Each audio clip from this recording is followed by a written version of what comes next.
Mais primo. Pessoal, essa é minha melhor amiga.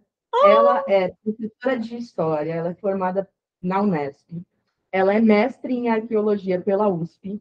Ela está fazendo doutorado na USP e ela ganhou a bolsa Fulbright. Ela está na UCLA, em Los Angeles, falando com a gente.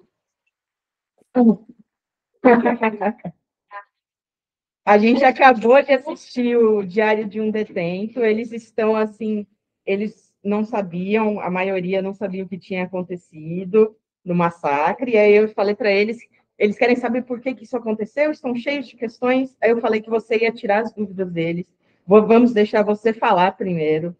E depois, se eles tiverem dúvidas, eles perguntam, que eles vão ser muito educados hoje, não vão? Uma professora de inglês, e a outra professora de história. Verdade. Aproveitar vai ser chativo. Pesou o clima, para. Ó, silêncio que a Marília vai falar. Silêncio. Silêncio. Oi. Silêncio do... Se meu fone está funcionando, vocês estão me ouvindo, gente? Sim. Tá, também. Sim, ele deu uma cortadinha, mas dá para ouvir bem. Tá. E aí vocês me interrompam. Um pouco de... A Monique está aí, levantou a mão. Amiga. Oi, só uma sugestãozinha. Se você deixar, Pamela, o microfone de vocês mutado, o som dela sai melhor para vocês, enquanto vocês não estiverem falando, tá? Então. Oi, Marília. Oi, Monique. Gente, coisa de terceira, segunda idade e meia, às vezes eu coloco o fone assim, um funciona, outro não.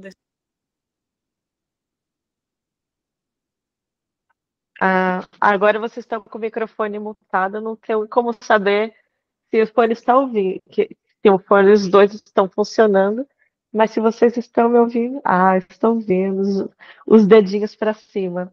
Gente, eu preparei uma apresentação com imagem, assim, não é para minha ideia não era ser muito formal, mas como a gente vai falar de lugares, de coisas, de pessoas, de repente usar essas imagens ajuda a gente a dar um corpo, uma imagem para essas palavras que eu estou falando, tudo bem? Se vocês acharem que está muito chato, pede para a professora deixar aí meia luz na biblioteca, vocês podem tirar uma soneca. Quando terminar, vocês acordam com os aplausos, tá bom? Deixa eu... Deixa eu ver se eu consigo compartilhar aqui. Ai, gente, que difícil. Eu devia ter trazido o computador.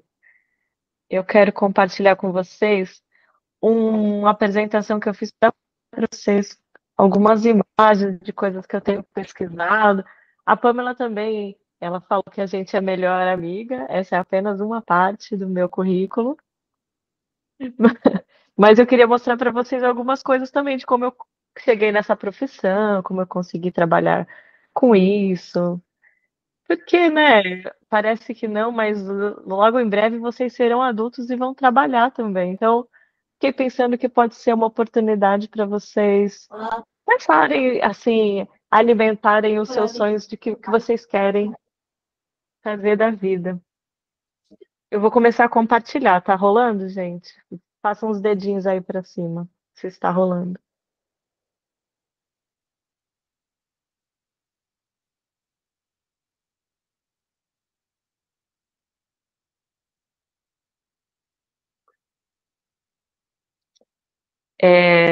Tá, a minha câmera saiu porque eu quero mostrar para vocês a apresentação.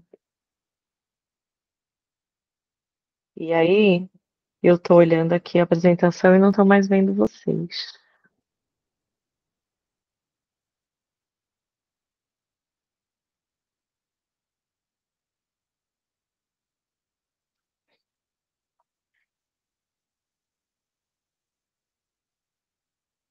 Ai, gente, que silêncio. Eu vou voltar para o nosso encontro. Está dando alguma coisa errada?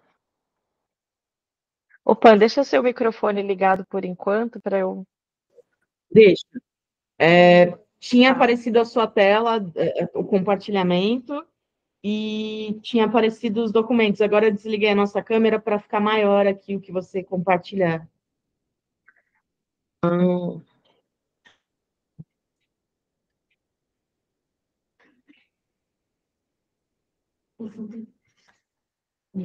As tecnologias rebeldes, nem sempre eles obedecem a gente.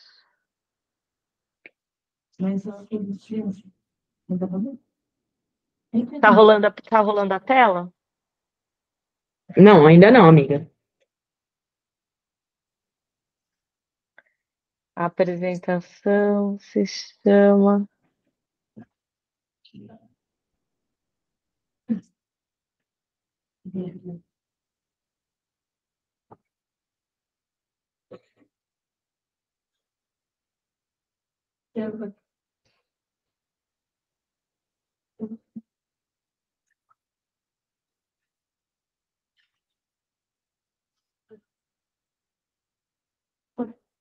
Você quer pegar o computador?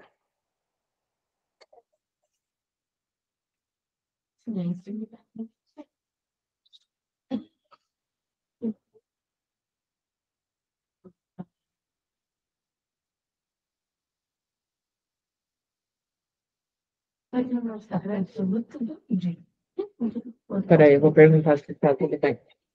Monique, você está conseguindo ouvir a gente? Está tudo certo? Tá tudo certo.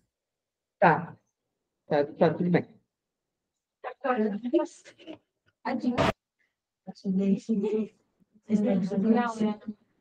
Oi. Quem que é esse aqui, trouxa? Eu acredito que seja o amigo da Marília, o Nenê. Dá um oi para ele aí, gente. A gente não consegue ouvir. Ah, ela entrou ali. Você tá em... Peraí. Você tá 2 vezes na sala, amiga? Eu queria estar, eu tô 2 vezes? Eu achei agora que... saiu. Muito bem, ela tá de... Ela tá virada, né?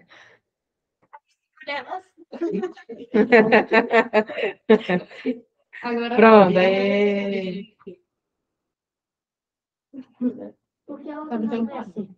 Que ela tá com a câmera fechada. Ela tá gravando pra gente, ela tá fazendo outras coisas. Gente, tô tentando entrar, mas não tá rolando. Calma. Imprevistos, normal.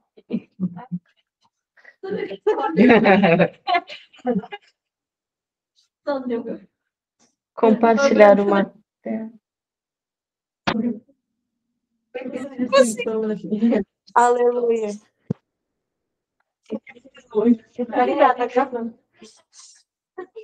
O que você falou aí? E você não vai todo.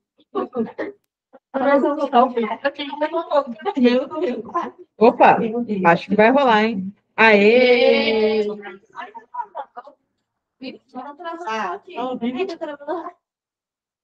Aê! Agora a gente vai... Compartilhou. Só não conseguimos te ouvir.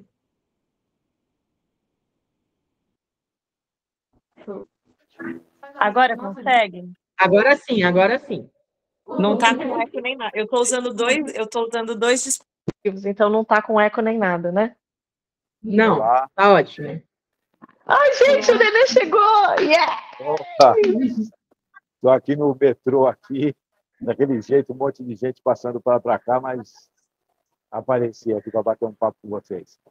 Ai, Nenê, que bom que você chegou. Meu, assim, a gente já tá tentando aqui há uns 10 minutos só eu conectar, porque eu sou a tiazinha do negócio, e eu nem te apresentei, mas eles acabaram. Essa é a professora Pamela, esses são os alunos dela, alunas e alunos. Eles acabaram de assistir o clipe do Diário de um Detento, e aí a gente vai conversar um pouco sobre isso, mas aí que bom que você conseguiu dessa passadinha, gente. Nenê, Maurício Monteiro, grande colaborador dessa pesquisa. Vocês estão diante de não só uma estrela das internets, mas também uma pessoa fundamental para a luta pela memória, verdade e justiça, um herói nacional, é um parceiro fundamental para minha pesquisa. Se não fosse essa pessoa, não ia ter conseguido andar nenhum passo até hoje. Nenê, fala aí com eles.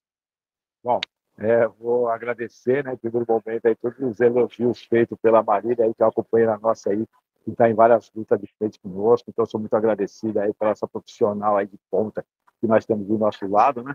E para pedir desculpa para vocês por não poder estar, especialmente para vocês, que a gente tem um evento que já está marcado há alguns dias na Fundação Casa, né? Tá eu e a equipe nossa que estamos ali, nós sempre vamos dar um papo com essa molecada aí, que a molecada precisa discutir algumas coisas também, né? Então, tá aqui para mim é um prazer, né? E assim, vou me apresentar rapidamente para vocês, porque de repente chega o ônibus, chega a van, sei lá, que vem buscar nós, mas vocês me perdoem. Então, é assim, eu sou né, meu nome é Maurício, sou um sobrevivente do massacre da Casa de Detenção de São Paulo, que houve em 1992, onde aquelas pessoas foram assassinadas pelo Estado, né? E no qual se falam 111, mas a gente tem outro número. Eu fiquei preso 16 anos, passei em muitas penitenciárias do sistema paulista, né? Com 2 fugas no sistema. Eu era um jovem que dava muito trabalho no sistema prisional. Hoje eu sou formado em gestão, sou formando em educação física, e tenho prova hoje, estou ferrado ao quadrado, porque até prova de educação física eu tenho, então é a luta. Eu faço parte do grupo de pesquisa da FGV, faço parte do grupo de pesquisa da USP também, né? Sou educador, né, pelo Instituto Resgate Cidadão, e compomos um grupo de educadores que é o Memórias Carandiru, né, que fazemos no Parque da Juventude, o qual ali o assunto principal é a gente falar sobre esse apagamento que o Estado traz, né, um apagamento proposital, né, de um episódio que a gente pode falar que foi a maior chacina dentro dos presídios, de pessoas sobre a tutela do Estado, quer dizer, pessoas que o Estado estava aguardando, né, que deveria de trazer aquelas pessoas ressocializadas, entre aspas, mas trazer essas pessoas reinseridas na sociedade, a qual o seu braço armado foi e executou essas pessoas sob sua tutela, né? Não justificando nada, né? Mesmo porque quando a gente pega o número de pessoas, desses 111, vamos falar de 111, que é o dado que nós temos, né, certeiro aí pelo próprio Estado, né? Mesmo a gente não concordando, mas 80% dessas pessoas, elas nem condenadas não estavam, elas não tinham condenação. Certo? O artigo 5º da Constituição Federal, inciso 57, resumindo, ele é simples: inocente é até que se prove o contrário. Eu não estou aqui falando que eles não cometeram um crime, mas eu estou falando que eles não haviam sido condenados, então eles eram inocentes sim, né? E eu sempre trago uma fala rápida para aquelas pessoas que falam, mas se estava preso, alguma coisa fez, então a gente devemos lembrar de Jesus Cristo, né? Que estava preso, um homem preto, e foi executado pelo Estado, né? Então é isso, a gente lembrar que na nossa história já teve muitas pessoas que foram, né? Porque naquela época ninguém sabia que ele era inocente, né? É a mesma coisa pode estar acontecendo agora. Quem nos diz que não ou que sim, que Jesus nem estava lá, né, no meio ali dos 111 aí para executar também? Quem vai falar que não, né? Ninguém sabia quem era Jesus naquela época, ninguém vai saber nessa daqui também, né? Não fica fácil. Então, a gente trazer todo esse apagamento, a gente falar sobre essas mazelas que o Estado proporciona, e proporciona sobre pessoas, né, direcionadas, né, a raça, etnia, cor, CEP, né? Porque se a gente parar para pensar, quando a gente fala de direção, galera, já estamos falando de um país dentro da cidade de São Paulo e de um país de África, né, no qual 80% daquelas pessoas eram pessoas negras. E quando eu falo negras, eu estou falando pessoas pardas e pessoas pretas, segundo o Estatuto da Igualdade Racial, né? Então, é dessas pessoas que nós estamos falando. Quando nós falamos também de sistema prisional, a gente estamos falando de mais de 750 mil pessoas presas, né? E de 70% a 80% são pessoas negras também. Espera aí, meu, como isso? Mas é isso mesmo. Aí, se a gente parar para pensar, o IBGE ele traz que nós, negros, somos a maior quantidade de pessoas no Brasil. Legal, então, se nós somos a maioria, nós deveríamos de estar em maioria em todos os lugares, certo? Mas espera aí, por que nós não estamos em maioria lá na FGV? Por que nós também não estamos em maioria lá na USP? E nós estamos em maioria dentro dos presídios, né? Então, é coisas para a gente parar para se pensar, né? Quais são as políticas públicas que são efetivas, que funcionam para nós, que esse Estado traz, né? E aí eu sempre trago, principalmente para vocês, né, a galera que está estudando, essa galera nova, porque é o seguinte: vocês são o presente e vocês são o futuro, certo? Então, vocês têm obrigação, eu trago como uma obrigação, de tentar entender esse sistema prisional, de tentar entender toda essa violência que atravessa, porque vocês, familiares, e nós pagamos pela segurança pública. E se nós pagamos pela segurança pública, nós temos direito a essa segurança, né? Porque não adianta nada os caras virem e falar que eles vão construir presídio, que eles vão colocar polícia, porque isso daí é para remediar, depois que já aconteceu o crime. A gente quer que não aconteça o crime. O que tem para prevenir? Essas são as políticas que nós temos que prestar atenção que o Estado traz. Qual que é? O que o Estado traz para nós como prevenção, que antes que eu seja roubado, antes que eu seja morto nessa violência, né? Ó, eu vou andando aqui, mas eu estou aqui com vocês ainda. Então, a gente tem que parar para pensar nisso e tentar pensar em coletivo, em grupo, né? Vocês principalmente, e seja em qual vertente da sociedade que vocês estejam, que trabalhe onde você tiver que trabalhar, mas é pensar nisso porque, de qualquer maneira, vocês vão ser atravessados por essa violência, né? Não, a minha não. Vocês vão ser atravessados por essa violência também, né? E como que vai ser atravessado? Se vocês forem pessoas que vocês nunca vão parar dentro do presídio, vocês têm que entender que vocês podem ser atravessados por pessoas que vão parar dentro do presídio, né? Por conta da falta das políticas públicas efetivas. Então, é muito legal a gente parar para pensar em grupo, pensar em sociedade, o que realmente nós queremos para nós, né? Para nós e para os nossos, porque a gente não estamos pensando só em nós, a gente está pensando nos nossos familiares, né? Que muitas vezes vão estar nesse mesmo véu conosco, né? Peraí que eu estou entrando aqui no carro aqui, galera. E eu vou continuar falando com vocês rapidamente, pelo menos para a gente terminar esse papo aqui.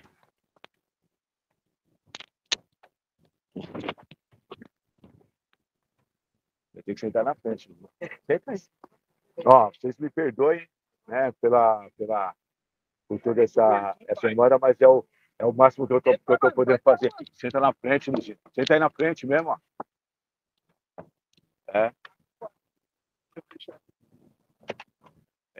Que nosso companheiro aqui é o Luizinho, só que ele dá 3 de nós, a Marília conhece ele, então ele não conseguiu passar aqui. Mas agora ele já falou na porta aqui. Aí, mano. Dá a bolsa aqui, ó.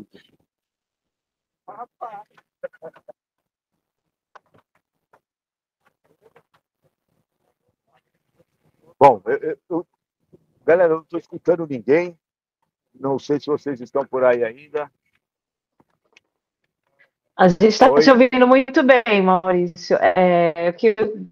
Oi? A gente está te ouvindo muito bem. Aqui que desligamos o microfone para não ter interferência. Sim, não, tranquilo, legal.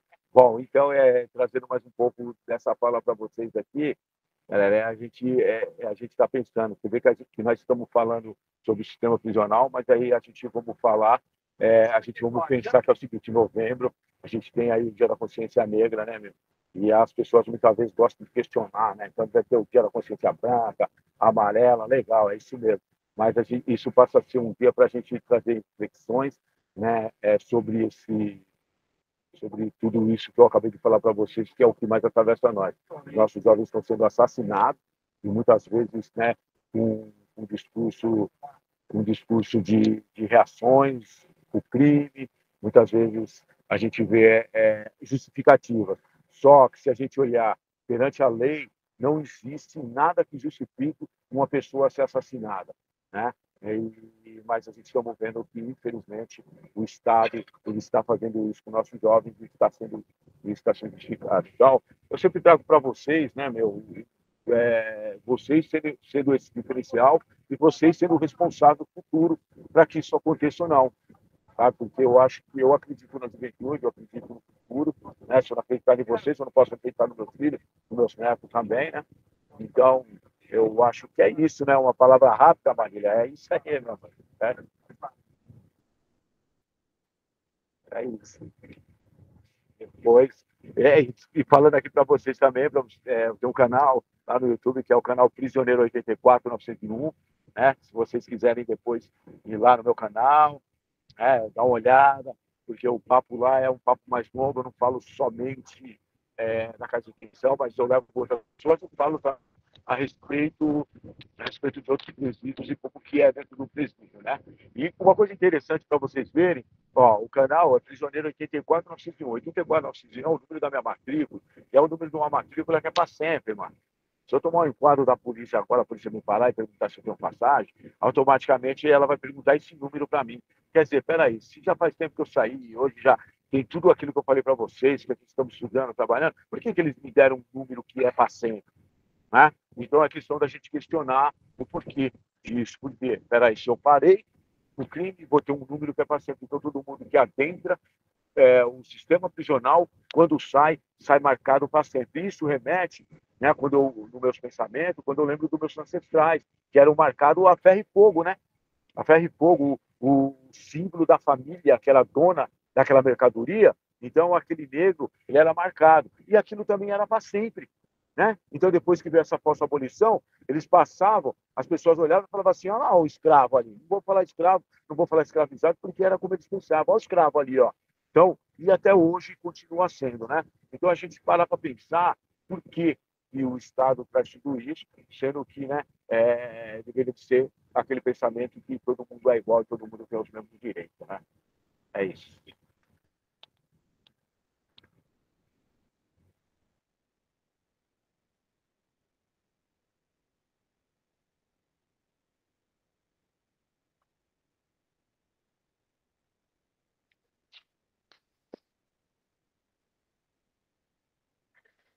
Gente, se vocês quiserem, para a gente liberar o Nenê, porque ele está aí. Ah, tá bom. Não estão ouvindo ainda? Eu tirei o meu microfone aqui. Deixa eu pôr esse. Foi? Não estão ouvindo duplicado, não? Não está duplicado, não. Está normal. Tá chegando, acho que o áudio está chegando um pouquinho atrasado só Tá em relação à Tá imagem. normal, estamos ouvindo. Sim. Agora não. Ah, entendi. Tá. Então, gente, o Nenê tá o Maurício Monteiro está em trânsito para uma outra atividade. Ele trabalha no, ele trabalha no projeto educativo. Então, para a gente liberar ele, agradecer demais a participação do Maurício. Muito obrigada, meu companheiro, meu parceiro, meu amigão. Tenho a honra de chamar essa pessoa de amigo. Vocês têm alguma pergunta para fazer para ele, gente, antes dele ir? Temos perguntas. Ô, tio, que é o presídio lá? Qual é que é o presídio lá? Qual é o presídio? Parede, grade, jura? Você quer saber o que é a rotina? É isso? É a rotina. É que fala do sol.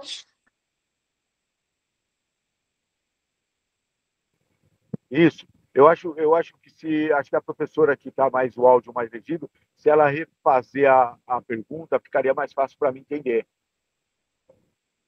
Tá. O Pedro está perguntando como é a rotina no sistema carcerário. Ele ficou curioso para saber como é. Ó, cara, sempre quando fala de rotina no sistema prisional, é isso que acaba com a pessoa. Porque, assim, se a gente parar para pensar, muitas vezes, as pessoas pensam: mas o cara está preso, o cara tem que comer, tem o que beber, certo? Tem uma assistência médica, que também, por mais falha que seja, o mínimo tem, né? Só que a gente tem que entender o seguinte, ó: se na segunda-feira, certo, você come arroz, feijão e ovo, a gente sabe que tem outras pessoas, você tá ligado, que não tem as mesmas condições ou está faltando para ela. Muitas vezes eu falava: ó, eu troco o lugar com essa pessoa, se ela quiser vir para cá no BBB, deixa eu ir para a rua, eu não estava nem aí. Mas é isso, mas quem está lá? Então a gente tem que entender: na segunda-feira você come arroz, feijão e ovo, um exemplo, na parte da manhã. Na parte da tarde, arroz, feijão e linguiça. Na terça-feira, você dá arroz, feijão e steak, sabe? Tem um cardápio todo dia. Mas aí, você tá ligado? A gente estamos falando de segunda a domingo. Aí na outra, segunda a domingo, é o mesmo cardápio. Aí no outro é o mesmo cardápio, no outro é o mesmo cardápio, no outro é o mesmo cardápio. Aí se você pegar e multiplicar isso daí, você vai ver que, sabe, acaba sendo uma de uma rotina que ela mata. Então também, você ter o horário para entrar, você tem o horário para sair, você ter essas relações do que você pode e não pode fazer, são coisas que elas dificultam muito, não só, você tá ligado, o cumprimento da pena, porque quando uma pessoa é condenada, ela é condenada para cumprimento de pena, não mais do que isso, né? A gente pensando em humilhações e muitas coisas que podem ser transformadas. Então, quando a gente para pensar que você tem que fazer, como pensar, certo, em reinserir, não vou falar ressocializar, eu não gosto dessa palavra de ressocializar, porque a gente está falando de pessoas que muitas vezes elas não foram socializadas, e como que a gente vai pensar em ressocializar algumas pessoas se ela não teve o seu direito básico mantido, garantido pelo Estado, né? Então, como que você vai pensar, você deve inserir essas pessoas novamente à sociedade, né? Fica muito difícil. Muitas vezes eu não consigo entender que o Estado ele pensa dessa maneira. Eu consigo entender e pensar que o Estado permanece e quer que essas pessoas, muitas vezes vindo vai da Fundação Casa, passa para o sistema prisional e do sistema prisional continue, porque existe uma movimentação, se a gente parar para pensar nisso, de capital, certo? Porque o sistema prisional ele movimenta muito dinheiro, né? Se constrói uma penitenciária no interior, automaticamente aquela economia ela vai estar sendo movimentada, dinheiro vai ter. Então, né, meu, para alguns é bom, para alguns é bom. Então essa rotina que se põe lá dentro parece que ela é para que ela se torne uma matriz, para que se pense daquele jeito. E é muito difícil você ter uma sanidade mental lá dentro, com algumas coisas que são propostas diariamente, né? Eu quero perguntar qual foi a sensação dele na hora do massacre. O Wendy quer perguntar qual foi a sua sensação quando houve o massacre. Então, a minha sensação naquele momento foi que eu iria morrer também, né? Falei assim, bom, chegou a hora, porque a polícia entra, né? Em primeiro momento, não deu para entender, porque não estava tendo rebelião, não estava tendo nada de grave que justificasse a entrada e morte da polícia dentro do presídio. A entrada da polícia poderia ser até normal por uma simples discussão, mas mortes já não. Né? Então, quando a gente passa a ver todas aquelas pessoas sendo assassinadas, que realmente eu vi que as pessoas que estavam sendo mortas, eu sempre pensei que eu era o próximo. Né? E aí, quando você para você ver que não existia uma confusão ou não existia motivo para as pessoas morrerem, isso aí trouxe indignação. Né?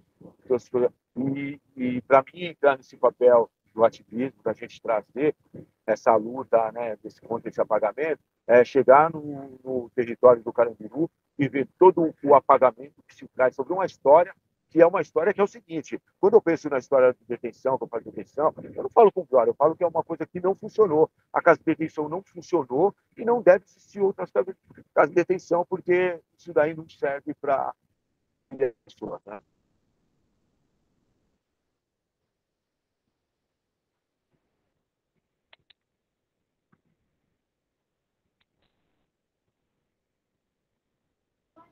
O que você quer falar? Ele ia perguntar como é que conseguiu sobreviver lá dentro. A Isabela quer perguntar como você conseguiu sobreviver, como você escapou. Quando me fazem essa pergunta de como eu consegui, eu só posso dizer o seguinte, meu, graças a Deus,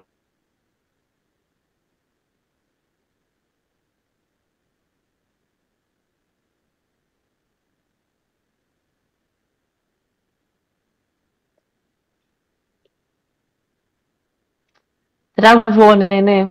Você começou a responder. Travou. porque eu fiz aquilo, não, eu não fiz nada.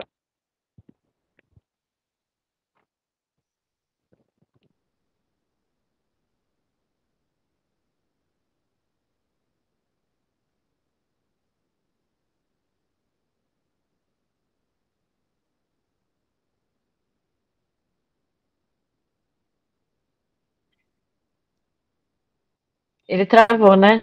Oi? Para vocês também. Travou. Nós não conseguimos ouvir sua última resposta, Maurício.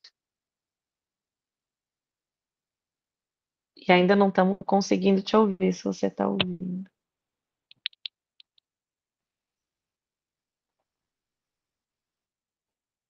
Ó, não deu mais, tá?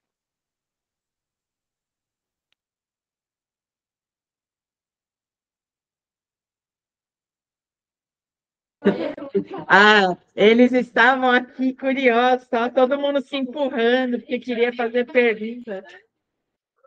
Ó, por que aquele preso? Foi uma saída dramática. Gente,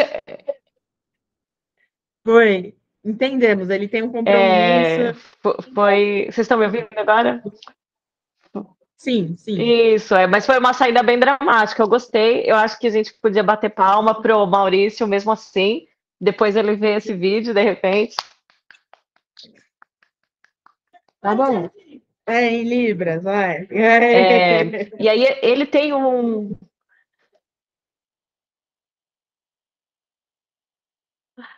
O Maurício tem um canal que ele falou no YouTube que é o número da matrícula dele no sistema prisional, prisioneiro 84.901. E aí, muitas dessas perguntas que vocês têm, o pessoal lá no YouTube pergunta e ele faz vídeo com esses temas, com as respostas. Ele está sempre disposto a falar, por isso que também ele é um grande companheiro, não só da pesquisa, como da educação mesmo, educação escolar, educação informal, educação pela memória, verdade e justiça. Por isso eu também quero, mesmo na ausência dele, deixar registrado, porque até assim, faltando um segundo para eu entrar, eu não sabia se ia conseguir. Vocês viram que ele se esforçou para estar aqui com a gente, e eu estou muito feliz. Queria registrar também gratidão não só pelo Maurício, mas por vocês terem recebido tão bem. Obrigada, gente. Amiga, repete para mim o canal do YouTube dele, porque eles querem anotar aqui. A gente vai ter na gravação, né? Mas eles já estão priorizados. Tá. Ó, 84.901. 901. Ah, pronto, a Monique escreveu. 84.901. Tira. Aê! Valeu, Monique.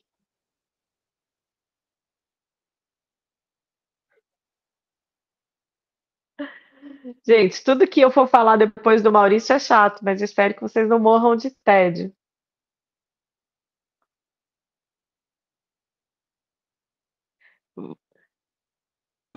Não, eles Vamos lá, continuamos?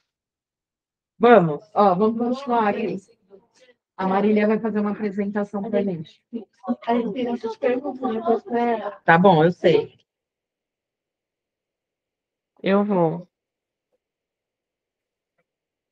Eu vou cantar a Diário de um Detento. Mentira, não vou, gente.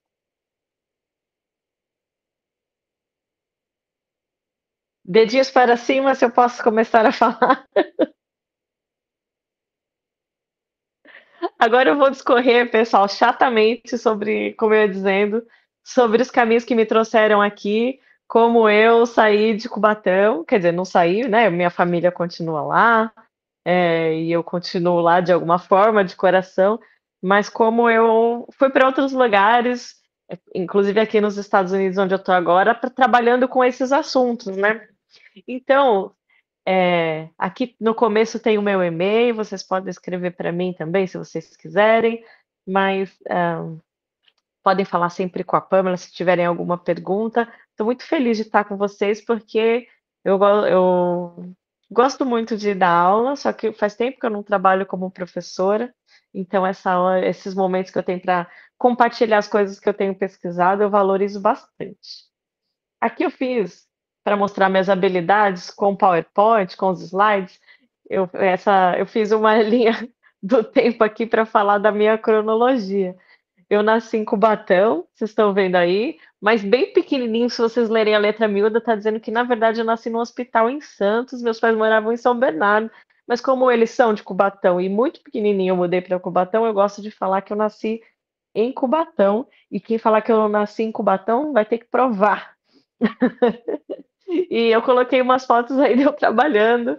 Em 2003 eu mudei para Assis, foi quando eu fui fazer faculdade de História na Unesp, que é a universidade pública gratuita, mas antes disso eu estudei sempre em Cubatão, nas escolas municipais. Como é que vocês estão agora? Mas lá em Cubatão. Então, eu estudei no Ortega, estudei no Nóbrega. No ensino médio, eu estudei numa escola pública federal, que era uma escola muito, muito melhor do que as escolas que eu tinha passado, mas também uma escola pública. E aí eu fui para a universidade pública, que é uma faculdade que não só a gente não paga nada para estudar, quando também eles pagam para a gente recebe bolsa, eu recebi uma bolsa, na época era R$ 200, gente. Mas só de você não pagar e ainda receber uma ajuda financeira era muito bom. Para vocês terem uma ideia, eu aluguei uma casa com mais 8 colegas, a gente dividia uma casa nós 9, e eu pagava de aluguel R$ 70. Então eu ganhava 200 e pagava 70. E aí o resto eu conseguia comer. Eu trabalhava num restaurante, então eu comia lá, era assim que eu vivia. Aí depois eu me formar, fui dar aula, dei bastante aula em várias escolas, em Assis, em Campinas, em Santos, Praia Grande, Guarujá, eu não lembro se eu trabalhei, mas em 2017 eu trabalhei na Seduc, foi quando eu conheci a maior parte das escolas aí do Guarujá, e Guarujá virou minha cidade do coração. Foram só 2 anos e meio, mas sim, foi muito legal, foi muito importante, gosto muito de trabalhar aí, inclusive vários professores que eu fiz amizade, carrego no coração até hoje. Na época, a Pamela ainda não trabalhava no Guarujá, mas a gente trabalhou junto na prefeitura de Cubatão também. E aí, em 2019, eu mudei para a capital, para São Paulo, e aí eu comecei a fazer esse trabalho que eu tenho hoje, que é trabalhar com antropologia forense. Já já vou explicar o que que é. Então, aqui na foto, tem um monte de foto minha 3x4, essa gracinha de nenenzinha aí sou eu. Aí depois a gente vai crescendo, vai ficando mais ou menos, mas assim, não. Pelo menos dá para fazer coisas legais da vida ainda. E aí eu nos meus buracos preferidos, porque a arqueologia tem muito a ver com escavação, embora a gente escave muito pouco, assim, participei na minha vida profissional inteira de 5, 6 escavações, menos de 10 com certeza, mas são momentos muito emocionantes, porque é a hora que a gente está. Vocês estão numa biblioteca, né? O chão para um arqueólogo é uma biblioteca também. A gente vai escavando com delicadeza, com cuidado, com controle. Vocês veem aí que tem fita métrica, régua, prancheta, lápis, tudo para anotar. E esse buracão que está fundo demorou assim 2 semanas para chegar nessa profundidade. Esse buraco aí que eu estou sentado, porque a gente vai escavando bem devagarzinho, anotando tudo que vai encontrando. E isso para a gente é uma biblioteca. A gente vai contando uma história a partir das coisas que estão ali. E numa outra foto, eu estou dando uma aula sobre a Casa de Detenção de São Paulo, na Faculdade de Direito da USP. Foi um momento muito legal do meu trabalho. Como que eu cheguei aqui? No próximo slide, eu estou mostrando um desenho que eu ganhei de um aluno, e esse desenho ele foi feito em 2010 por um aluno do sexto ano. Então agora vocês imaginam que ele já deve ter se aposentado por velhice, de 85 anos de idade, né? Mas na época ele era até mais novo que vocês, e ele era super desenhista, Pedro Luiz. E aí eu gosto de introduzir com essa parte, isso está até na minha dissertação de mestrado, esse desenho, porque como eu dava aula no sexto ano, tinha muitos assuntos relacionados ao que a gente chama de pré-história, só que tinha pouco material sobre a pré-história da nossa cidade, da Baixada Santista, Santos, Cubatão, Guarujá, Bertioga, então eu tinha que pesquisar muito. E aí nesse desenho o Pedro Luiz escreveu que a pré-história tem grandes surpresas e perguntas. Como eles conseguiam matar animais grandes? Como achavam as cavernas? Como chegaram a topos de montanha? Mas você pode descobrir a resposta. Eu achei que esse desenho que ele fez, eu nem pedi para ele fazer, ele fez assim. Enquanto eu ouvia a minha aula, ele fez esse desenho e ele deu uma síntese muito interessante daquilo que eu disse para eles, que era assim, quando a gente dá aula, a gente tem coisas para ensinar, mas a gente principalmente quer que vocês tenham curiosidade de aprender coisas por si. e a gente aprende muito com vocês também, né? Então, hoje eu tenho esse trabalho que é de pesquisa. E o que que é pesquisa? Eu vou lá, aprendo coisas para depois ensinar. Todo mundo pesquisa, aprende e ensina, inclusive vocês, inclusive seus professores. E, no momento, vocês estão mais para aluno do que para pesquisador ou professor. A Pamela talvez esteja mais para professor do que para pesquisadora, do que para aluna, mas a gente é os três. E eu estou mais ou menos no meio agora, não significa que eu não faça outras coisas. Uma prova de que vocês nem me conhecem, mas eu já aprendi com vocês, com este momento, é que eu fui lá e pesquisei nessa base de dados, é uma base de dados que está na internet, é pública, se chama CNSA, Cadastro Nacional de Sítios Arqueológicos, sobre os sítios arqueológicos registrados do Guarujá. São só esses, não significa que tem só esses no Guarujá, significa que tem só esses registrados. Então, tem uma armação de óleo de baleia de Bertioga, que é lá na ponta da Praia Branca, atravessando ali para Bertioga, não sei se vocês conhecem, e outros que são ali mais nessa. Tem uns que são na parte da Enseada para Pernambuco, uns sítios que estão destruídos, mas tem esses de Monte Cabrão, que é mais indo para Santos, ali ah, entre o Guarujá e o continente também, só que na outra ponta ali, né? Vicente de Carvalho. Então, Largo do Candinho, Monte Cabrão 2. E o que que é essa coisa de Sambaqui? Sambaqui é um monte de conchas que tem coisas guardadas dentro. Tipo esse aqui que eu estou escavando, só que esse não é no Guarujá, nem em Cubatão, nem em São Paulo. Esse é na Guiné-Bissau, que é um país no litoral atlântico da África. E tem um monte desses sítios no Guarujá também. Só para vocês saberem que as coisas que a gente pode aprender nem sempre estão muito longe, né? Mas os assuntos às vezes nos levam muito longe. Então, antropologia e arqueologia basicamente é estudar o corpo humano, o ser humano e as coisas. A arqueologia olha mais para as coisas e a antropologia mais para o corpo. Eu trabalho com as duas coisas, então vocês vão ver que nessa minha fala eu vou falar um pouco das histórias que estão guardadas no nosso corpo e também como essas coisas que estão por aí, tanto no mundo quanto as coisas que a gente carrega perto, nos informam sobre a pessoa.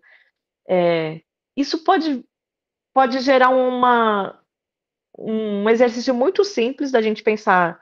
Por exemplo, vocês olham para uma pessoa e vocês veem a cor dela, o cabelo, vocês pensam, bom, a mãe e o pai dessa pessoa deve ser assim, essa pessoa deve ser de tal país, essa pessoa deve falar tal língua. Num exercício muito simples, isso nem é científico, mas só para pensar que um corpo de uma pessoa conta história. Se vocês olharem para mim, eu tenho uma cicatriz aqui, eu tenho uma cicatriz aqui. Se vocês prestarem atenção nos meus dentes, estão muito retinhos. Será que eu usei aparelho? Será que está faltando algum dente? Será que eu uso prótese? O corpo da pessoa traz informações. A gente pode transformar isso numa ciência e fazer perguntas mais complexas, mais difíceis também. Como disse lá meu aluninho, Pedro Luiz, você pode descobrir a resposta, né? Ó, eu vou mostrar, a gente está falando sobre corpo humano, né? Então eu tenho que fazer um alerta que eu trabalho com arqueologia e também com violência de Estado. A gente está falando sobre um tema muito pesado. Então, algumas imagens podem ser explícitas. Aí eu peço para vocês se cuidarem, se vocês acharem que está muito pesado. Professora Pamela, também você me avisa, por favor. Tem um objetivo didático de mostrar essas imagens, mas para algumas pessoas podem ser muito sensíveis. Então, vocês se cuidem e se manifestem se incomodarem com alguma coisa, tá bom? Tranquila. Ó, Eles estão curiosos aqui. Essa imagem aqui, seria muito mais legal se eu estivesse junto de vocês para ouvir, para vocês me interromperem e tal.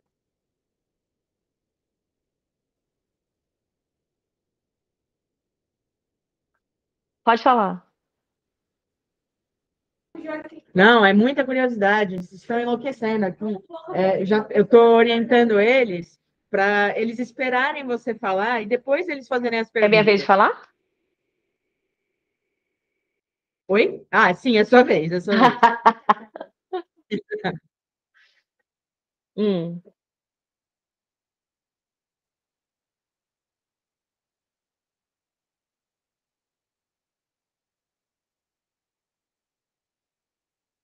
Caiu. Ah, voltou. Ah, voltou. Sempre acontece isso. Começa ao longo da chamada, vai ficando com muito atraso. Aí tem que entrar e sair de novo. Eu sugiro que vocês tenham um caderninho, igual eu tenho, ó, o Nenê falou, vocês falaram, eu anotei tudo. Vai anotando as perguntas que aí no final vocês fazem. Eu acho que pode ser. Trabalha um pouco a ansiedade e a gente aprende um método de estudar também.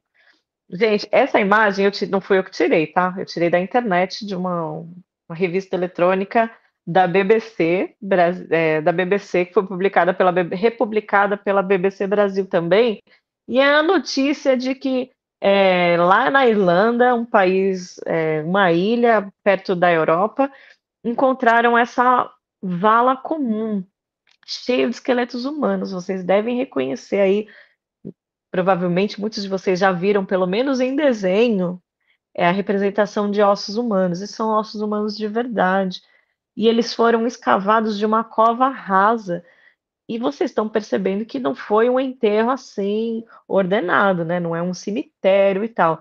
Os corpos parecem uns jogados em cima dos outros e as cabeças estão lá na outra ponta. Como isso era uma coisa assim, uma situação difícil de entender, tipo, o que foi isso que aconteceu e como pareceu antigo, foi um grupo de arqueólogos ingleses que foi lá escavar. E eles descobriram que isso foi um campo de execução de uma batalha de séculos atrás, assim, na época dos vikings. Tem muitos anos isso. E por alguma razão, muitos séculos, inclusive, e por alguma razão isso se preservou. Mas a questão é, a gente sabe, quando a gente lida com esse tipo de contexto, de que a gente não vai saber provavelmente o nome dessas pessoas, o que aconteceu, por que eles estavam brigando. Mas a gente consegue ver sinais de violência, por exemplo, as cabeças enterradas longe do corpo. Esse é um tipo de atuação da arqueologia que chama muita atenção, vai aparecer em documentário e tal. O corpo, para um arqueólogo, para um antropólogo, ele informa coisas. Como eu disse, a gente não pode saber o nome da pessoa, por que ela estava brava, por que ela brigou, qual foi a razão daquele massacre, naquele contexto, porque já faz muitos séculos, aquela sociedade nem existe mais daquele jeito. Mas a gente pode saber outras coisas, por exemplo, estimar o perfil biológico, que é dizer se é um homem ou mulher em termos biológicos, né? Macho ou fêmea da nossa espécie humana, saber mais ou menos a estatura, saber mais ou menos a idade. Essas coisas a gente pode saber só analisando os ossos, aqueles ossos.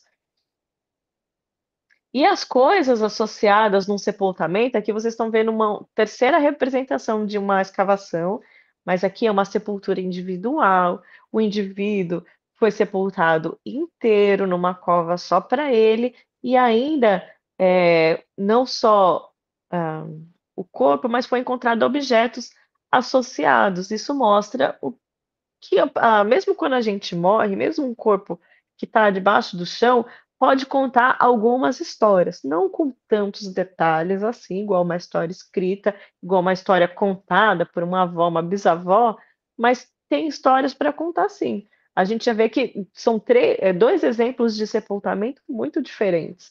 A morte faz parte da nossa vida, né? De todos nós, não tem como fugir disso. Todos nós, é um ritual enterrar nossos mortos, que faz parte da vida de todo mundo. Talvez vocês não tenham passado ainda por isso, talvez vão passar, em breve, talvez tenham acabado de passar, por isso que eu estou dizendo que esse assunto é sensível. Lógico que a morte também traz muitas emoções, mas também pode ser muito interessante pensar no jeito que as sociedades, os diferentes grupos humanos tratam os seus mortos, né? E também pensar que mesmo na mesma sociedade, alguns mortos são tratados com algum tipo de requinte, colocados às vezes em sepulturas que são maiores do que uma casa, e tem outros que não têm o mesmo tratamento. Então, até na hora da morte, informações sobre a desigualdade social aparecem. Vamos ver se vocês estão acompanhando esse raciocínio para ver onde a gente vai chegar. A gente está falando sobre violência do Estado. Lembra que o Maurício veio aqui, falou sobre a mortes que aconteceram dentro de um presídio, sobre a população negra. Vamos ver se a gente consegue ir juntando as pecinhas de informação por aí. Por que que eu estou falando isso? Porque eu sou arqueóloga, mas eu não trabalho com vikings, eu não trabalho mais com sambaquis, com o contexto de milhares de anos atrás. Eu trabalho com acontecimentos de poucas décadas, a vida cotidiana atual nossa, né? O que mais a gente pode saber, em síntese? Só analisando as coisas e o corpo. A alimentação, isso está registrado nos ossos. Não tem, quando a gente come, a gente não fica bem nutrido, isso, nossos cabelos ficam mais bonitos, as unhas crescem melhor, a nossa pele, então os nossos ossos também. O resultado, o impacto da nossa nutrição também vai para os ossos. Então, analisando os ossos, dá para ver doença, pessoas que têm muita dor nas costas, no joelho, provavelmente aquele osso já tem uma marca que informa sobre essas dores, essas doenças. Estilo de vida, se a pessoa usava muito o braço direito ou esquerdo, se a pessoa usava os dentes para alguma atividade, por exemplo, pessoas que costuram têm muito hábito de segurar a agulha no dente, isso vai deixando uma marquinha que é muito característica em pessoas que costuram, pessoas que pescam também, que usam os dentes para amarrar as coisas, as fibras. Isso aparece tanto em contextos atuais quanto em contexto arqueológico.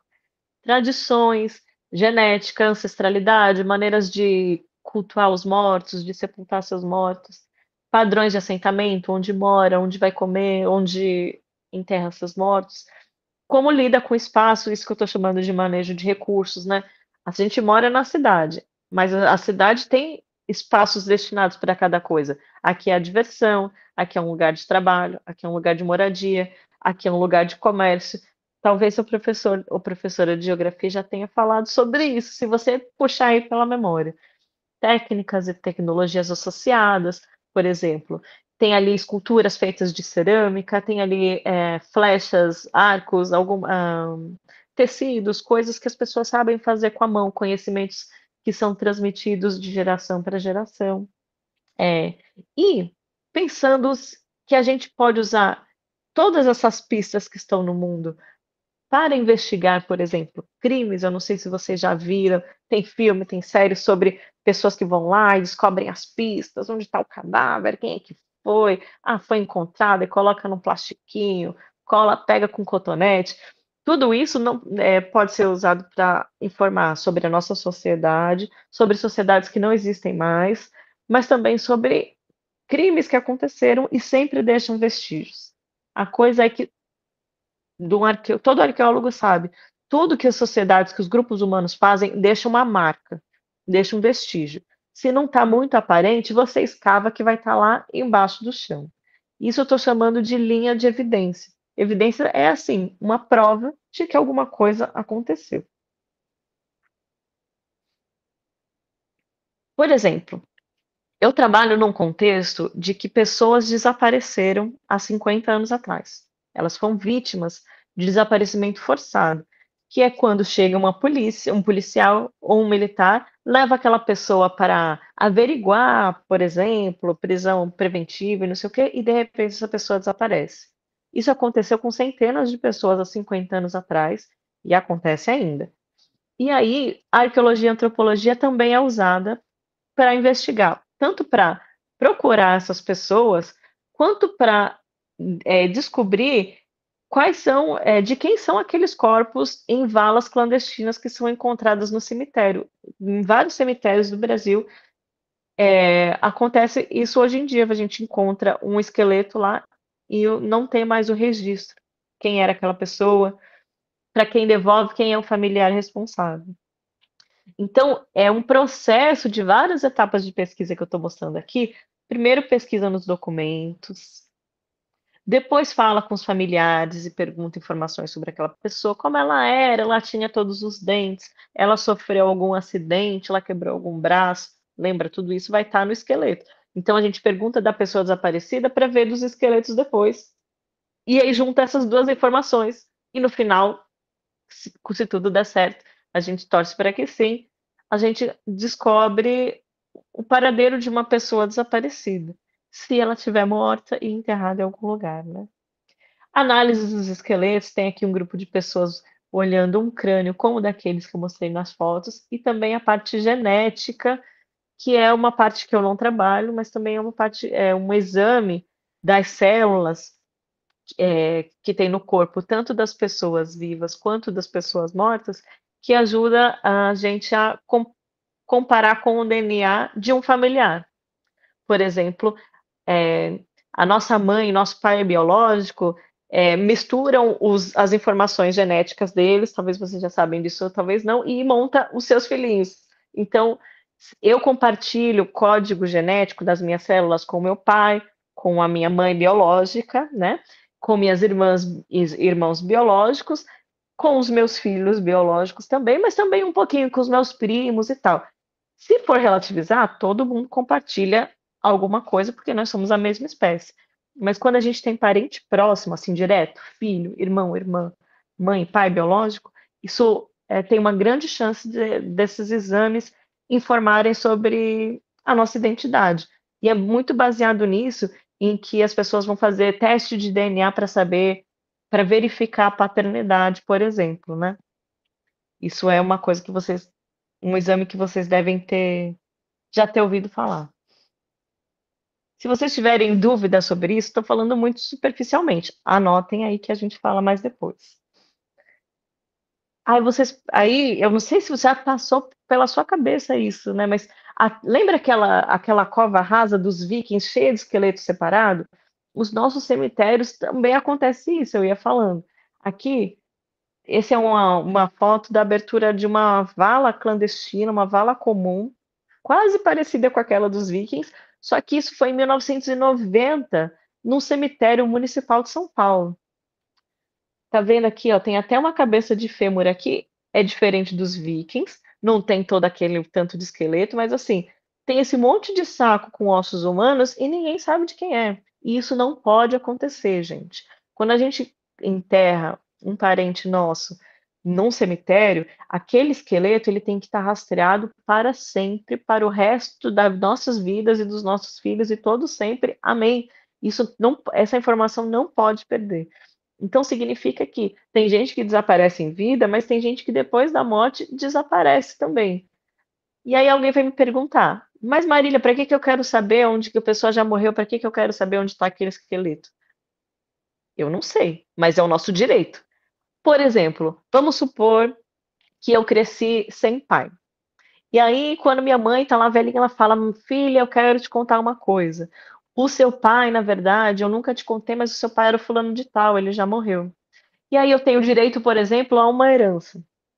Eu posso reclamar no juiz que exuma, que desenterra aquele corpo do meu pai, tira um pedacinho do osso e faz o exame de DNA para comprovar que ele é o meu pai biológico e que, portanto, eu tenho direito a colocar o nome dele nos meus documentos, a receber herança que eu eventualmente tenha. Isso é um exemplo. Outro exemplo de morte violenta, por exemplo, eu sou, por exemplo, uma mãe de algum filho que morreu por violência policial. Só que na época falaram que foi os bandidos que mataram, mas eu sei que tem prova de que quem matou meu filho foi a polícia. Então eu posso pedir para um juiz para exumar o corpo do meu filho e desenterrar e para ser examinado de novo, para ver se encontra no corpo dele alguma prova. Quer dizer, se aquele corpo não está perdido dentro do cemitério, olha o impacto que isso tem na vida e no futuro de uma pessoa que ainda está viva. São dois exemplos que me ocorrem. Aqui é outro caso que aconteceu durante a pandemia. Talvez vocês se lembrem da pandemia, um monte de gente morreu e os cemitérios nem davam conta de enterrar. Essa é uma foto que eu tirei num cemitério lá em Manaus. Parece, olhando por cima, que tem sepulturas. Aqui tá vendo uma com nome, outra aqui com nome e outra aqui também. Parece que está individualizada a sepultura, mas a gente sabe que por baixo todos os caixões foram enterrados juntos, sem cova separada, e essa demarcação está por cima, que os familiares foram lá e colocaram mais ou menos onde que está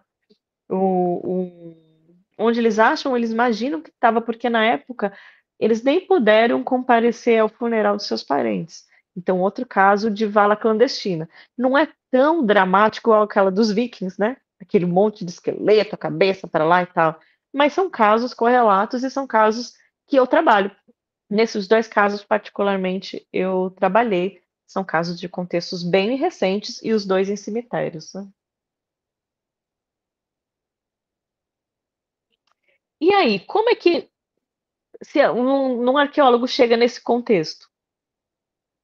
Como é que a gente faz? Se vocês estivessem aí, eu ia gostar de ouvir as suas respostas, mas eu vou propor seguir essa linha de eu terminar aqui a minha apresentação. E aí depois a gente conversa. Eu adorei que vocês tenham muitas perguntas para fazer. Vai ser muito mais legal quando vocês falarem. Então, vou tentar terminar isso aqui logo. Uma das coisas que a gente faz, como eu disse, é pesquisar em documentos, porque a pessoa viva na nossa sociedade, a gente tem uma vida muito burocrática, a gente tem RG, certidão de nascimento, tem a lista de chamada da escola, tem um monte de papel que a gente assina na vida, e aí isso pode ser útil procurar em cartório, procurar em escola, em universidade, os documentos dessa pessoa. Então, mesmo procurando atividade de arqueologia, às vezes também inclui procurar informação em papel, em livro escrito, fazer entrevistas, conversar com as pessoas. E aqui tem outras aplicações também. Um dos casos que eu não trabalho, mas meus colegas trabalham, é um caso de uma série de homicídios, uma série de assassinatos, que aconteceram inclusive na Baixada Santista, mas todo o estado de São Paulo, e o ano era 2006. Eu e a Pamela, a gente já era até adulta nessa época, mas acho que vocês não tinham nascido ainda, né, gente? A polícia militar matou mais de 500 pessoas em 2 semanas pelo estado de São Paulo inteiro. E eles estavam fazendo isso como uma resposta a um suposto ataque do PCC a policiais. Então, 6 policiais foram mortos, e aí na semana seguinte, como resposta, a polícia militar se articulou, e muitos deles fora de serviço, execuções extrajudiciais, ou seja, a polícia cometendo crimes, e executou 600, mais de 600 pessoas que eles achavam que podia ter relação com crime. Como vocês podem imaginar, várias dessas pessoas nem passagem pela polícia tinham. O que significa que, se tinha passagem pela polícia, a polícia tem direito de matar? Também não, a polícia não pode matar ninguém. Eu acho que se eu pudesse. Eu estou falando aqui sobre arqueologia, sobre sambaqui, antropologia, um monte de coisa, mas eu acho que se eu pudesse sintetizar toda essa aula em uma frase só, a polícia não tem direito de matar ninguém. Nunca. Não é prerrogativa da polícia. Então por que a polícia usa arma? A polícia usa arma porque a gente vive um modelo de segurança pública que é baseada na força militar. E é claro que vai ter um caso de exceção ali em que um policial pode usar a arma e eventualmente aquela pessoa morrer, mas isso tinha que ser a exceção da exceção e não a norma, né? Então, polícia militar é uma coisa que nem existia há 50 anos atrás, é uma coisa da ditadura militar. Em outros países nem tem polícia militar. A polícia, a segurança das cidades não é feita por um corpo, uma instituição militarizada. Para vocês entenderem que toda essa situação que a gente vive não só podia ser diferente, como era diferente no Brasil há anos atrás, na época dos seus avós, como não é assim em outros países. Aqui nos Estados Unidos, onde eu estou, não, apesar do Trump, a polícia não é militarizada também. E aí aconteceu coisas como essa. Olha só, isso aqui pegaram um laudo necroscópico de 55 indivíduos que foram mortos na Baixada Santista pela polícia nessas 2 semanas de maio de 2006.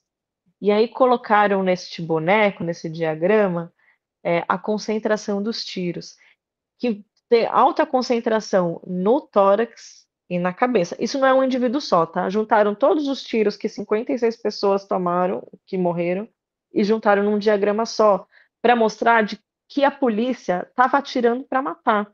Quando a polícia atira, por exemplo, existe técnica de treinamento de mobilização, que é atirar na perna, atirar em situação que a polícia está correndo perigo, nos pés, mas a polícia não fez isso. A polícia estava atirando para matar e matou, na Baixada Santista, quase 60 pessoas e mais de 600 pessoas no estado de São Paulo. Vocês estão entendendo que nessa situação, até hoje, 19 anos depois, nenhum policial foi responsabilizado, mas as famílias nunca deixaram de lutar pela verdade, porque várias pessoas inocentes foram mortas, gente, inclusive no Guarujá, em Santos, São Vicente, Praia Grande. Muitas vezes a justiça é injusta. E aí, aquelas mesmas técnicas da arqueologia que são usadas para escavar um sítio arqueológico de 4.000 anos atrás, são utilizadas nesses contextos policiais para ajudar essas famílias a terem acesso à justiça, a contestar o laudo, os laudos necroscópicos, a contestar a versão dos policiais, para conseguir minimamente ter justiça, porque essas pessoas que se foram, infelizmente, elas não voltam, né? E aí eu acho que é muito importante também, uma coisa que eu gosto desse trabalho, é que a nossa insistência de estar aqui, esse espaço que a professora Pamela deu à atenção de vocês, para a gente poder continuar contando essa verdade e não perder as esperanças. Essa aqui é uma notícia de 2021, né? Esse caso dos crimes de maio foi levado por uma instância internacional, um tribunal, uns juízes de outros países, porque acataram o caso, porque perceberam que a justiça brasileira era incapaz, e ainda é, de julgar os casos quando o próprio Estado brasileiro comete os crimes. Zoado, né, galera? Outras aplicações. Eu também trabalhei num projeto que investiga violência contra travestis nas ruas de São Paulo, usando mais ou menos essas técnicas, e também investigo o caso da casa de detenção. Vocês estão reconhecendo esse lugar pelo videoclipe, gente? O videoclipe Diário de um Detento, esse lugar não existe mais, mas se vocês forem a São Paulo um dia, vocês podem ir nesse lugar ainda. É um parque aberto, fica aberto o dia inteiro, não de madrugada. E esses 2 pavilhões aqui ainda existem, ó. Dá para ver do metrô e dá para entrar lá. São os pavilhões 4 e 7 da casa de detenção, que hoje são 2 escolas. O resto tudo foi demolido, inclusive esse de trás, retangular, que é o pavilhão 9, que no dia 2 de outubro de 92, como o Nenê disse, Maurício, a polícia militar invadiu e matou dezenas de pessoas. Aqui são as pessoas que trabalham comigo, e aqui está o Maurício, mas também tem outras pessoas que colaboram nessa pesquisa, e todos eles foram sobreviventes do massacre. Eles sobreviveram não só ao massacre do dia 2 de outubro, mas também a todo o sistema carcerário.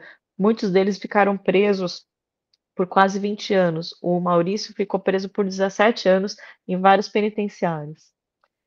E aí o governo, mesma coisa dos crimes de maio de 2006, parece que a história se repete, né? O governo fala que matou 111 pessoas no Carandiru, e já é muito, mas as pessoas falam que morreu muito mais. Isso saiu no jornal, essa é uma xerox de jornal, por isso que tá tão ruim assim. Mas tá aí um preso, colocou essa placa na cela dele. 280 pessoas morreram no massacre. Tem gente que fala em 400, tem gente que fala até mais de 500. E como que se sabe disso? Porque foram os próprios presos que contaram o número de mortos. E aí, o que eu estou fazendo na minha pesquisa? Eu estou pesquisando todos os documentos que existem sobre isso para ajudar na luta desses sobreviventes a demonstrar que o Estado, que o governo, que a polícia militar mentiu e continua mentindo. E como que a gente faz isso? Juntando evidência. Lembra que eu usei essa palavra evidência? Procurando prova em todos os lugares. Uma primeira evidência muito importante é o testemunho de quem sobreviveu. Ninguém que estava lá na hora fala que foi 111. Todo mundo fala que foi mais. E a gente sabe que foram eles que carregaram os corpos, que contaram os corpos. Não foi a polícia, não foi o IML. Olha aqui, essas fotos eu tirei.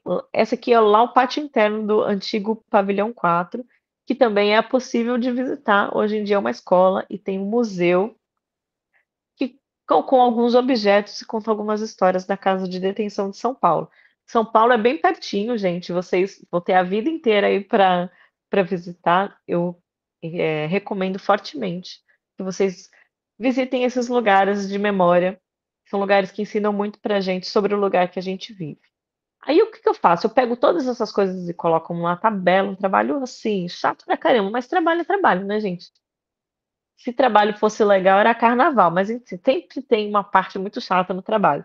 E a parte muito chata desse trabalho é ficar pegando esse monte de papel velho, às vezes não dá para entender nada que está escrito, às vezes está rasgado, às vezes a pessoa não deixa, às vezes aí eu não sei mais onde eu guardei, e aí eu pego tudo e coloco nessas tabelas. Eu lido com laudos necroscópicos também, que são esses documentos. Toda vez que alguém morre de morte violenta, vai para o IML. Vocês já devem ter ouvido falar nessa palavra. E aí lá no IML tem médicos e tem técnicos, pessoas que examinam o cadáver e tentam descobrir a morte. E produzem um relatório assim, ó. Tá vendo aqui? Eles marcam onde foi as lesões. Esse é um laudo de uma das vítimas do massacre do Carandiru. E aí eu trabalho com 111 desses laudos e coloco tudo aqui, olha. Eu borrei a foto assim, mas é uma foto que mostra um monte de cadáveres na perícia. Vamos passar rapidinho, que ninguém merece. Só para saber assim, o massacre lotou os IMLs de São Paulo e olha que são 4. Demorou 1 mês e meio para terminar a perícia de todos esses cadáveres. E aí eu peguei tudo isso e coloquei o quê? Mais tabela. Tabela, tabela, tabela, tabela, tabela. E olha só o que aconteceu, gente. Lembra que a gente estava falando de raça? Escravidão, um monte de coisa? Eu percebi que aqui eu só tinha analisado 96 laudos, né?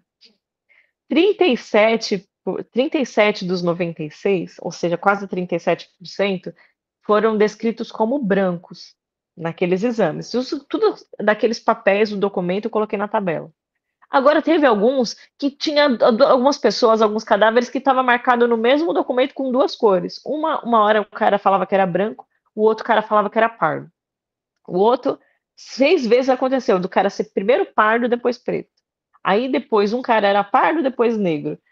Em 2 casos, uma pessoa era parda clara, depois no exame virou preto. E em outros 10 casos, a pessoa era preta. E aí, o que acontece com isso? O que eu fiquei pensando? Quem é que me garante que eles estão analisando o mesmo corpo? Lembra que a gente está pensando em maneiras de provar que o Estado está mentindo? O que eu estou procurando é isso. E esse é um documento feito pela própria polícia. O IML é uma instituição policial. Aí o IML está lá, ele pega um corpo que ele não sabe nem de quem é. Vamos voltar lá no laudo anterior. Aqui, chegou um cara desconhecido. Como é que o cara sai da cadeia desconhecido? Cadeia é o lugar mais controlado do mundo. E aí fala que cumprir a pena na casa de detenção, está escrito aqui. Eu coloquei esses olhinhos aqui porque eu não para preservar o nome da pessoa, tá, gente? E aí, quer dizer, num ML que estava desse jeito, cheio de cadáver, as pessoas começaram a anotar tudo errado. Quem é que me garante que esse número não está errado também? Então, o que a gente está fazendo é juntar todas as evidências para mostrar que o Estado erra e errou. Essas instituições todas, que existem, da segurança pública, polícia militar e tal, elas são herdeiras de todo um aparato repressivo que é o mesmo que existia na época da escravidão, gente. Então, quando a professora Pamela fala, o Maurício fala, na arqueologia esse dado também aparece. As mesmas instituições que funcionavam aqui, ó, olha a tabela que eu fiz. Presídio Tiradentes, desde 1850. Era um lugar que era um presídio que servia para encarcerar pessoas escravizadas, que eram acusadas de cometer crime. Essas instituições foram se tornando, ao longo do século XX, se sofisticando num aparato repressivo que continua a prender pessoas pretas, pessoas pardas e pretas, que é a comunidade negra do Brasil. Essas instituições aqui, eu fiz essa tabela porque é o meu lugar de interesse é o Carandiru, só no centro de São Paulo. Mas eu tenho certeza, se onde vocês se propuser a investigar isso em outras cidades, vai aparecer alguma coisa muito parecida. Então, onde tem lugar de favela, onde é lugar tradicional de repressão, vocês conseguem ver essa continuidade. porque o nosso território também guarda essas marcas. Então a gente falou das coisas, a gente falou do corpo e a gente falou do território, e tudo isso que eu consigo encontrar para dizer que o que o Maurício estava falando não é só ele que fala, tem prova material no mundo disso também.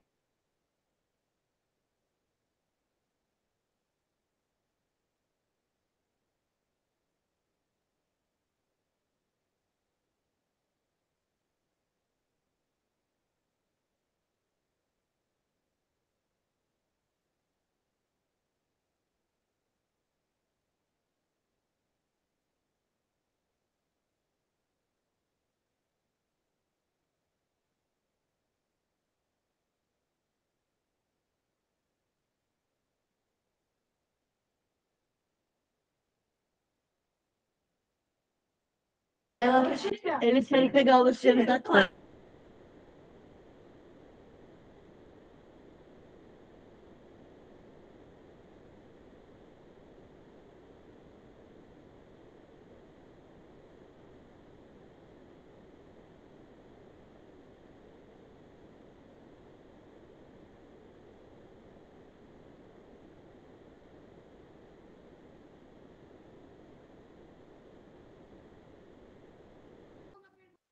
Oi.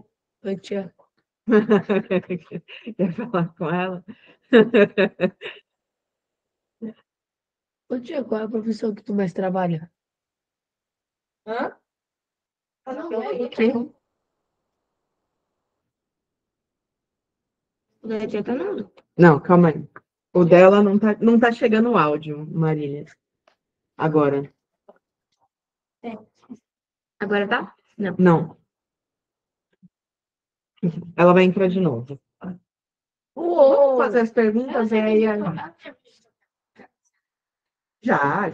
Mas você pode perguntar para ela. Não, tá. Peraí, Pedro, deixa assim que ela já vai ouvir. Eu tô ouvindo Agora vocês, tá bom. gente. Tô ouvindo Tá, vocês. agora foi. Ô, tia, qual foi a profissão que você mais trabalhou? A profissão que você mais trabalha? Ah, porque você Eu- falou que é várias coisas. Você é professora, você trabalha com antropologia, com arqueologia, então ele quer saber qual que você trabalha mais. Ai, caramba. Eu acho que a que eu trabalho mais tempo agora é arqueologia, mas a que eu trabalho mais hoje em dia é arqueologia, mas nessa aplicação, né, na investigação, nesses projetos que pesquisam a violência policial. Mas o que eu trabalhei mais tempo na vida foi como professora de história em escola da educação básica, ensino fundamental, EJA e médio. Tia, posso perguntar Como uma é seu nome? pergunta? Ele é Claro. o Pedro. É o Pedro, tia. O Ah, Pedrinho. Pedro. Tia, agora que vai perguntar é a Brenda, tá? Oi, Brenda. Tia, a senhora gosta dessa profissão que a senhora trabalha? Ai, essa pergunta é fogo. Eu gosto muito, muito, muito. Eu faço isso com muito gosto, mas eu acho estranho às vezes falar isso porque eu trabalho com muita coisa triste, né? Todos os dias eu trabalho com um familiar que perdeu seu parente querido por uma situação de violência. Todos os dias eu vejo e trabalho, fico 8, 10 horas por dia pensando em injustiça. Todos os dias eu fico vendo imagens muito explícitas de violência. E isso me machuca também, isso me deixa cansada, isso me deixa triste.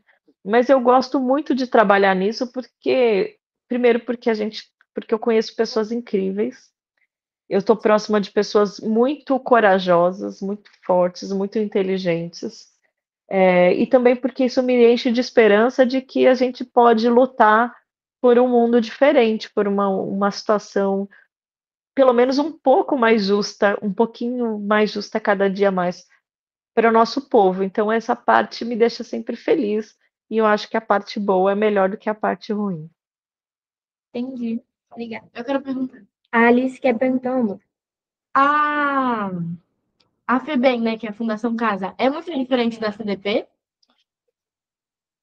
Ai, caramba, eu não sei dizer. Eu espero que sim. É a Brenda, não? É outra. Quem está perguntando? Alice. Wendy? Alice? Não, Oi, Alice. Desculpa, não tinha ouvido.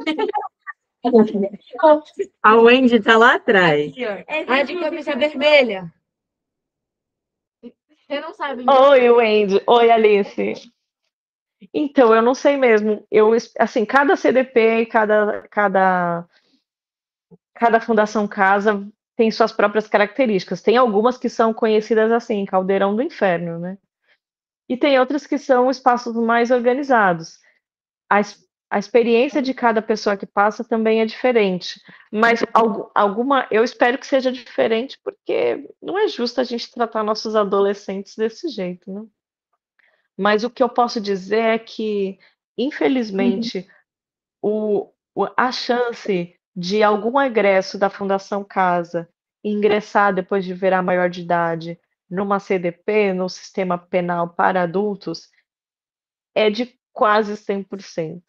É raro os adolescentes que não têm passagem. Então, eu fico pensando que acho que a partir desse dado, eu fico pensando assim, que a Fundação Casa não está resolvendo o problema desses adolescentes que estão em conflito com a lei, né? Ao contrário, está piorando, está empurrando eles para o crime.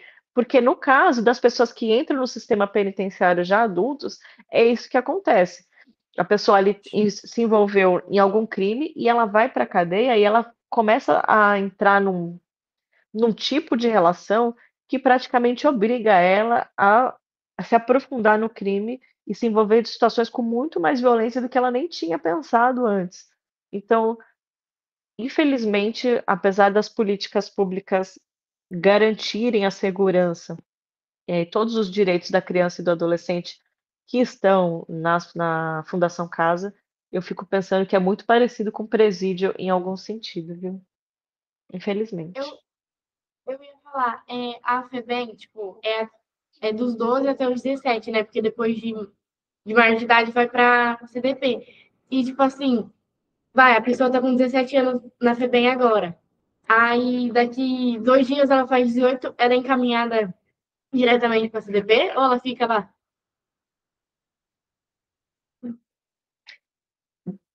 Tem casos e casos, o juiz que decide. Se um caso no caso de crime violento, porque tem pressão popular e tudo, aí normalmente os juízes encaminham para o sistema penitenciário.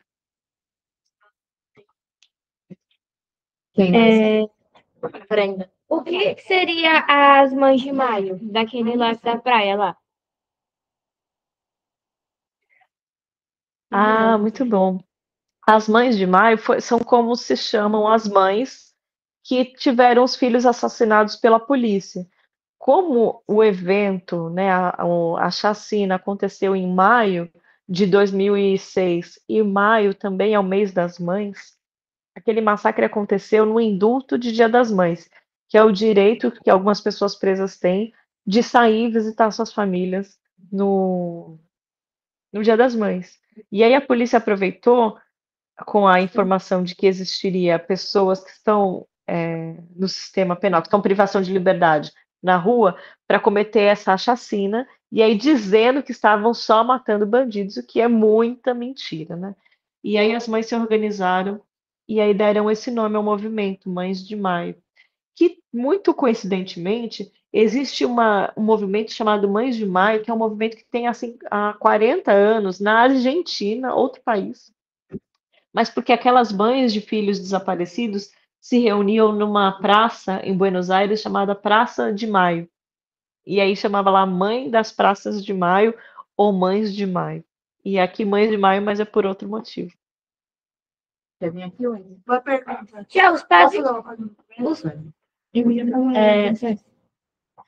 Fala, Isabela, é Marília. Marília, uma pergunta. Por que aconteceu aquele caso do presídio? Por que o policial foi lá e matou? Gente, Não. Você está falando do Carandiru, né? Do massacre do Carandiru? Sim.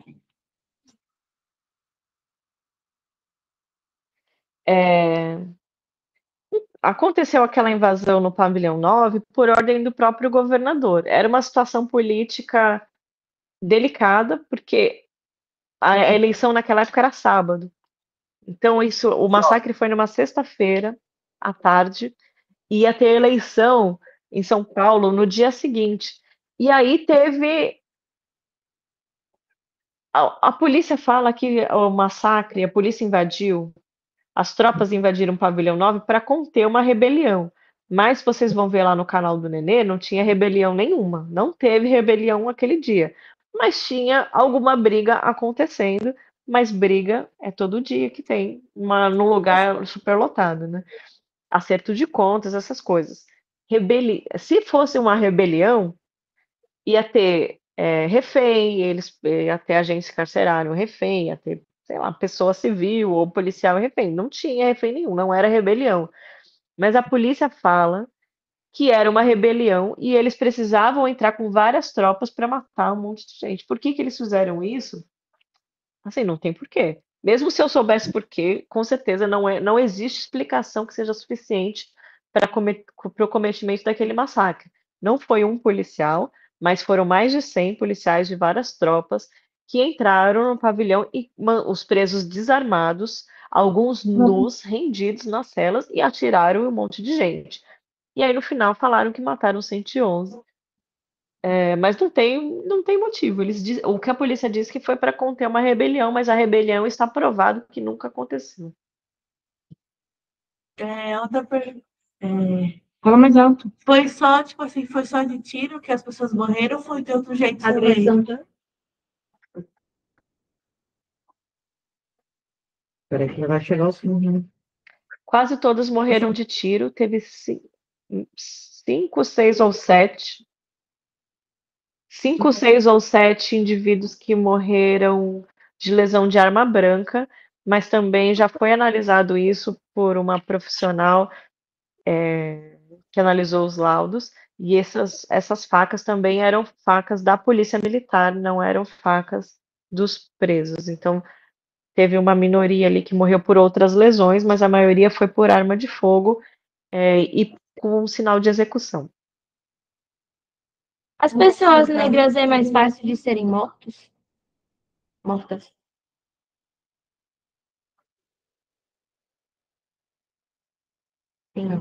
Sim.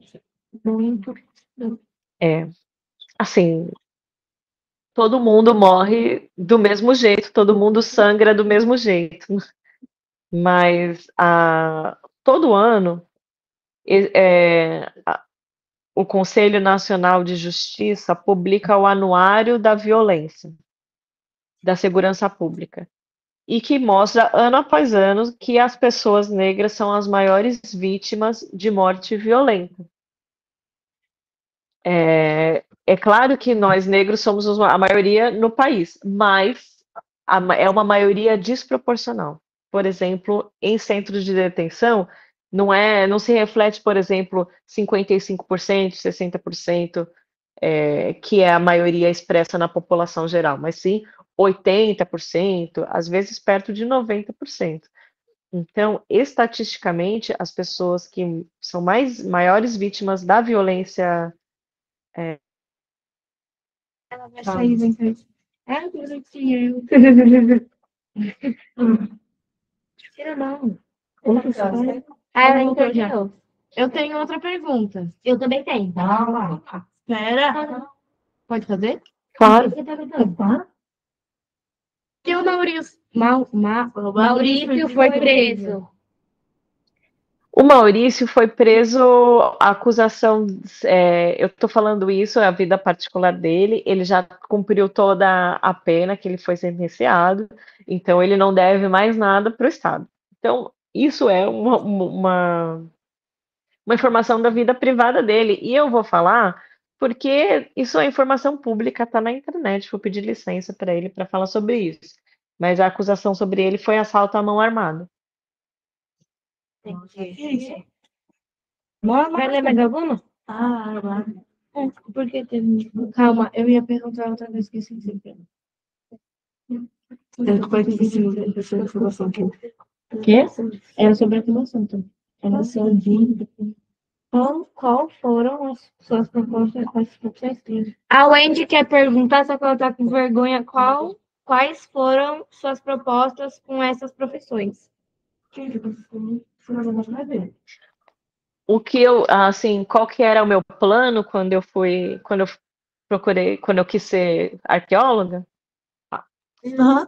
Então, primeiro eu só queria dar aula para os meus alunos. Eu estava pesquisando para fazer aulas, porque eu queria dar aula sobre os sítios arqueológicos da cidade e tal.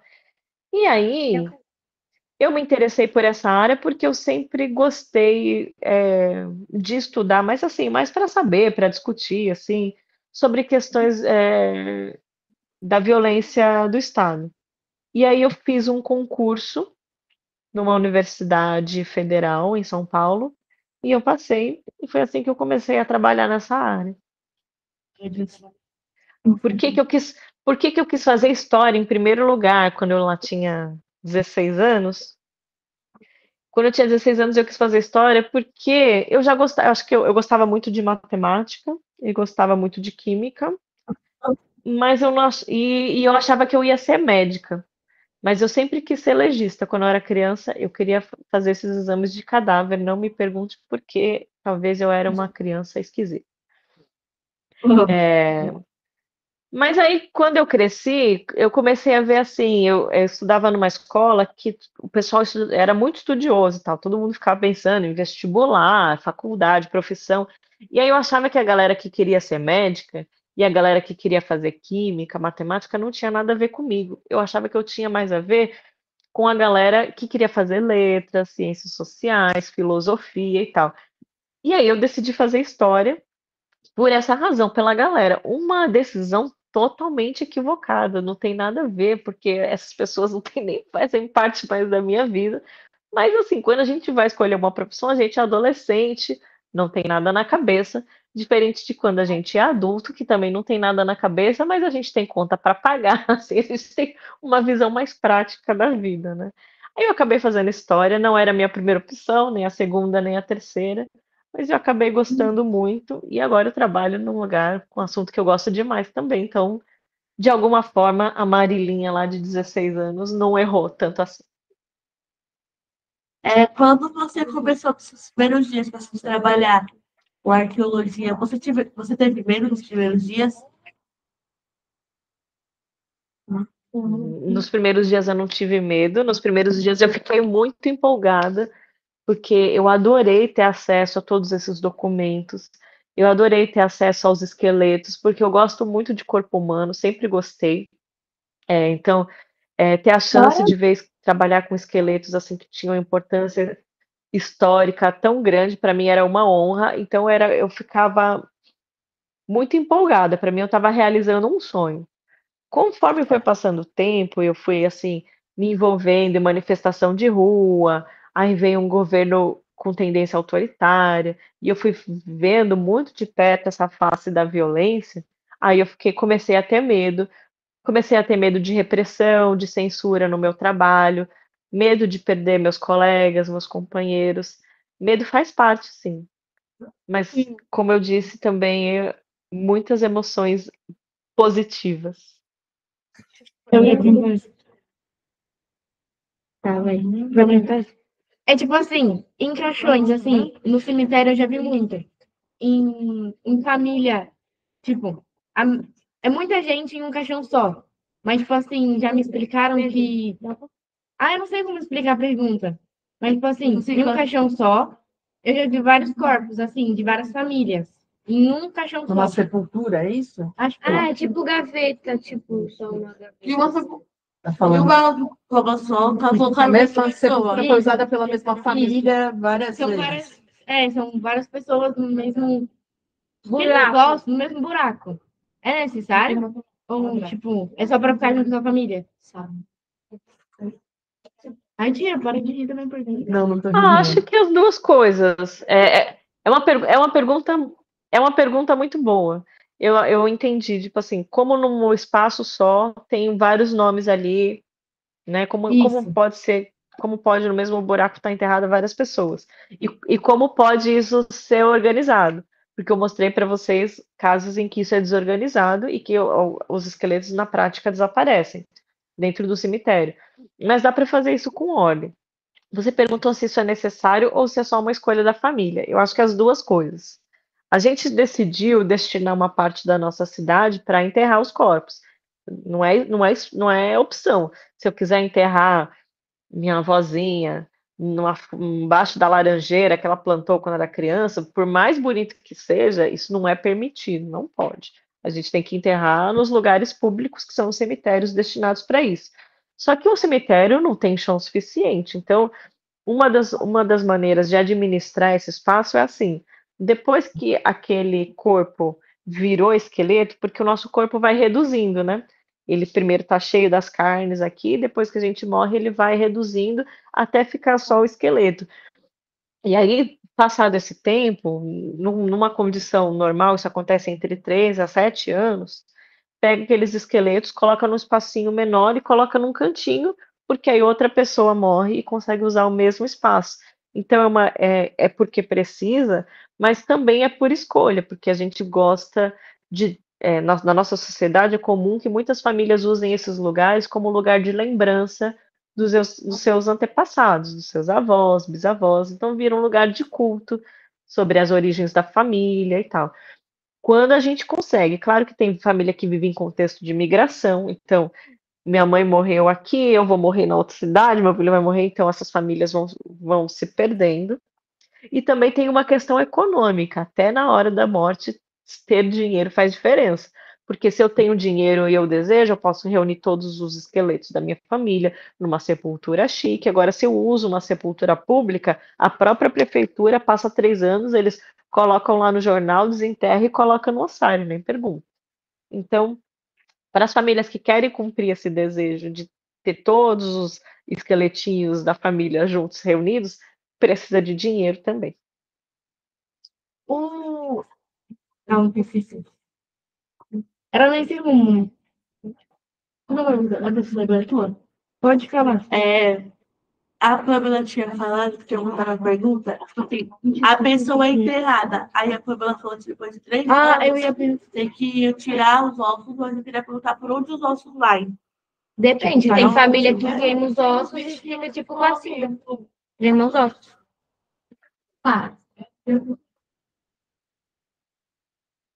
É só isso. Isso mesmo. Na nossa cidade não tem crematório público, então para a família decidir isso, precisa pagar um serviço de cremação. E aí você recebe de volta aqueles ossos todos trituradinhos depois da cremação numa caixa, e aí decide onde você quer colocar isso, se quer guardar para sempre, se quer enterrar, jogar em algum lugar, fazer um ritual, assim, mas isso também custa dinheiro.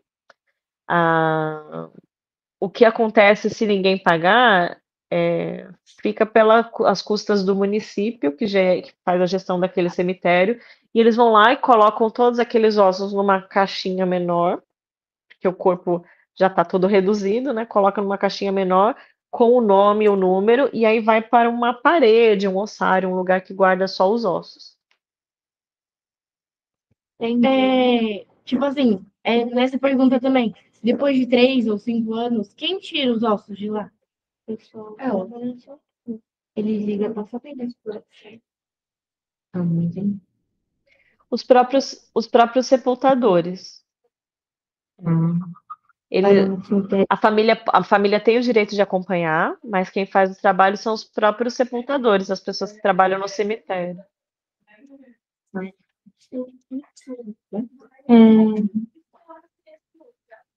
Vocês não querem perguntar, não? Só vou tentar perguntar. A pergunta daqui é só vocês se disponibilizarem. Era melhor cada um dar uma. Porque as perguntas já acabaram. Acabou? Não tem mais um telefone. Deixa eu ver. A senhora já pegou casos mais pesados como esses? E qual foi o mais pesado? Qual foi o mais pesado? Maltrataram, né? Vocês. Ela bem sensitiva, assim.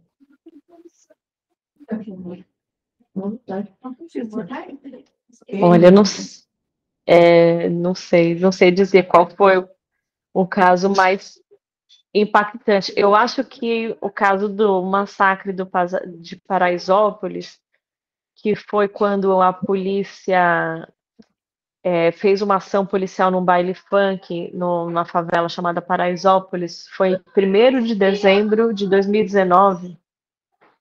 E aí, todas as pessoas que morreram ali eram jovens com menos de 30 anos e uma adolescente, e nenhuma era ali de Paraisópolis. É um baile muito famoso, então a gente vai de toda a cidade, de outras cidades. E aí, trabalhar com esse caso de morte de meninos e meninas tão jovens, vítimas de violência policial, a polícia mentindo, aquelas mães sofrendo demais, irmãozinhos, irmãzinhas de 10, 11 anos de idade, assim, eu acho que esse é o caso que toca muito fundo o meu coração, mas em todos os casos tem essa dor das famílias, para mim isso é o mais difícil, a parte mais triste é a parte da dor dos familiares, e a força também, né? Entendi.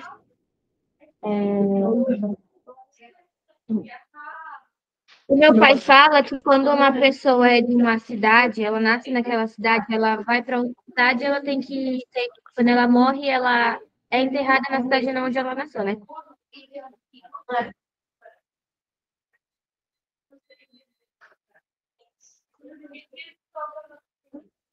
Não necessariamente.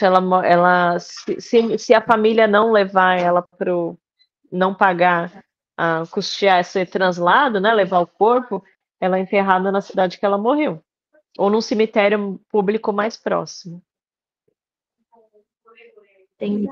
Mas muitas pessoas manifestam em vida esse desejo, né? Então, na minha família, as pessoas gostam muito de falar sobre planejar a própria morte, né? Então, eu sempre ouço do meu avô como ele quer o tratamento dele, minha mãe sempre me falou também.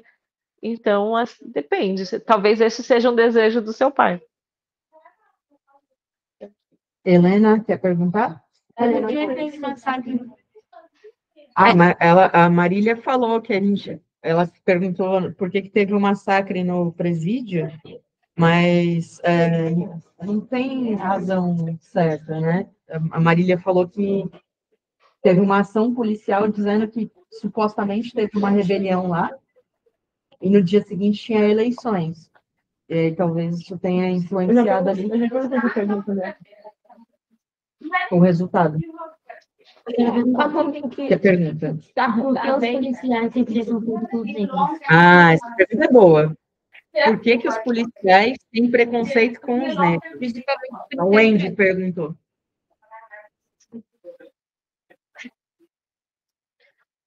Essa aí nem ela sabe responder. Peraí, que vai já chega. Era bom que tivesse um policial aqui para responder isso. Na verdade, eu também tenho essa dúvida. Porque, na verdade, muitos policiais são negros também, né?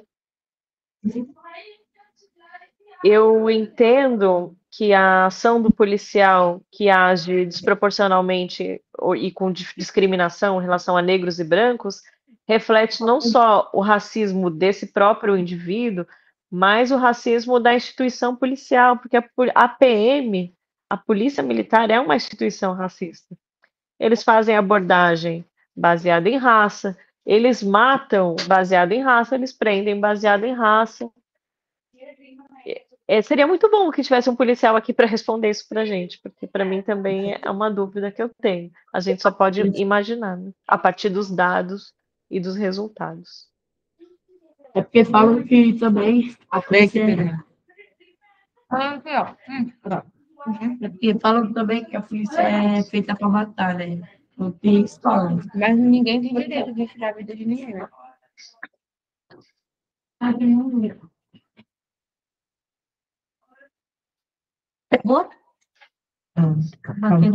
Não saiu a voz. Exatamente. Ninguém tem direito de tirar a vida de ninguém. Ela vai entrar de novo. Vocês perguntaram dos pavilhões? Se ela foi lá? Ô tia, e os pavilhões? A senhora já visitou Estão os abandonados? presídios? Estão abandonados? É como a senhora falou, ainda é uma escola, né? E virou um museu. Virou 2 escolas e um parque em volta que dá para visitar. São abertos lugares públicos hoje. 20 pessoas. Imagine, você tá lá, aí você começa a ouvir barulho de pessoa que tava lá no ponto, que tava. Aí depende da sua crença, né? Não sei. Tem gente que Depois fala da que ouve mesmo. tirar pra perguntar. A senhora já visitou todos os presídios, tipo assim, todos os países, cidades que a senhora vai, a senhora visita os presídios? Não, eu gostaria de fazer isso, mas eu nunca fiz, na verdade. Algumas vezes eu passo na frente, só que dependendo da lei de cada país, você não pode nem tirar foto por questão de segurança, né? Mas eu gosto de observar as estruturas prisionais de outros países, do Brasil também, mas eu mesma quase nunca visitei. Só quando o lugar é aberto mesmo. Tia, a gente queria perguntar quantos países assim a senhora já visitou, assim. Ah, alguns países, mas eu não contei quantos, não. Talvez uns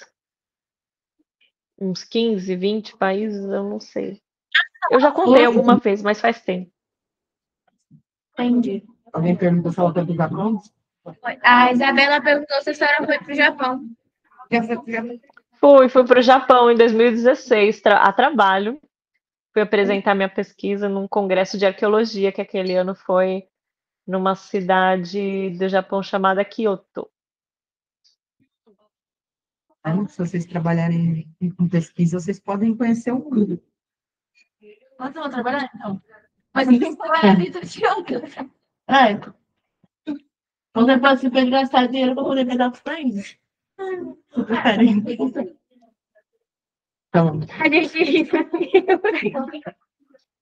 A coitada. Vamos perguntar se ela tem alguma pergunta para fazer pra gente? Tia, a senhora tem alguma pergunta para fazer pra gente?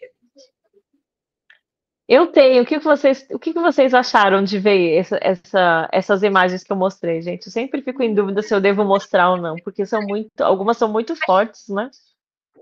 Mas eu achei interessante.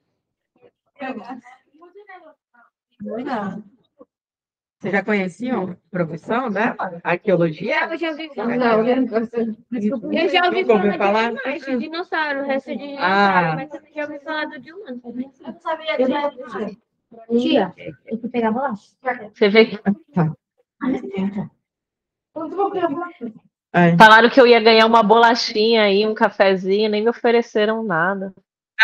Se a senhora conseguir atravessar a tela, Foi prometido mesmo. Falaram que se você estivesse aqui ia ter um cafezão para você, né? Eu falei, mas ela está nos Estados Unidos, ela é internacional. Segue anexo, manda por e-mail. tia, uma pergunta. Gente, eu acho que vocês falam. Aí, Ah, essa pergunta é muito boa. Aqui são 11h47. Por isso que eu estou com muita fome. 11h47 da manhã. 3 horas e 48 minutos. Você quer saber a idade dela? É, aqui é 4 horas mais cedo. a Alice perguntou. Eu tenho 40 anos. 40 tia, a senhora está nos Estados Unidos aí? Não parece de Hollywood. Ela parece que tem 29. Eu tô nos Estados Unidos, nem parece, né? Você ouviu? Parece que você tem 29. Tia, você tem filhos? Eu tenho um enteado, ele tem 3 anos, se chama Tássio. Ô, tia, mostra aí na janela como é que é os Estados Unidos aí. Meu Deus. Ah, Ela tá ó, vou mostrar. Eu tô em casa. Eu não fui para o meu laboratório para poder falar com vocês. Deixa eu ver como faz para virar aqui, gente. Não, ela tá bom agora. Ah, eu acho que aqui, será? Ó, tô em casa, então aqui minha xícara de café, ali minhas colegas. Eu divido esse apartamento com mais 3 colegas. E agora eu vou abrir a janela para mostrar a minha vizinhança. Ai, que chique. Aqui tem esses predinhos, ali tem um outdoor. Sossega, Pedro.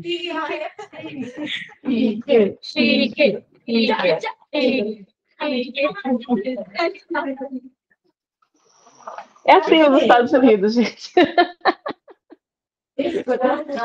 Não viu o Mickey ainda. Tia, a senhora já viajou para Portugal? Nada. Ah, mais ou menos. Eu passei por Portugal 2 vezes. Uma vez eu só fiquei no aeroporto e a outra vez eu consegui sair para a cidade, dormir, mas assim, foi 13 horas só na capital de Portugal, que é Lisboa. Eu achei muito lindo. Eu gosto de Portugal. Portugal é bonito. Não, nunca fui.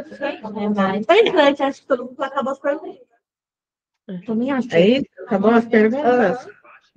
Então, vamos agradecer a Marília por ela ter. Obrigada. Marília. Eu aprendi bastante, mais do que a aula de história. Vai, Oh, Ó, peraí. É assim, ó. Amiga, muito obrigada. Parabéns pelo seu trabalho. Eu admiro muito você. Você é uma referência para mim como pessoa e pesquisadora. E. Oi?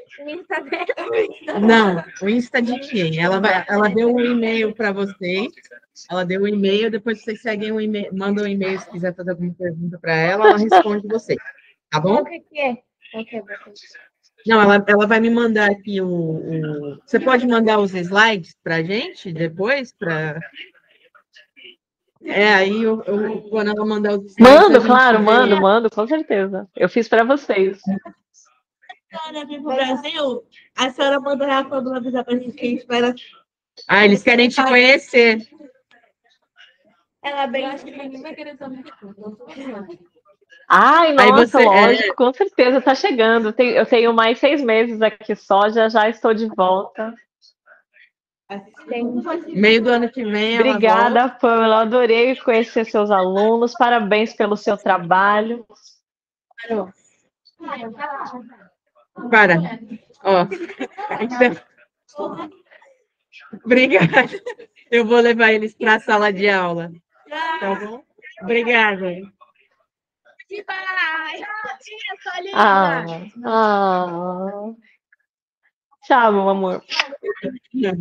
Obrigada, gente. Obrigada, Monique, por permitir esse encontro acontecer. Parabéns pelo trabalho, Pam. Parabéns, alunos. Obrigada. Obrigada. Ah, eu tô mudando.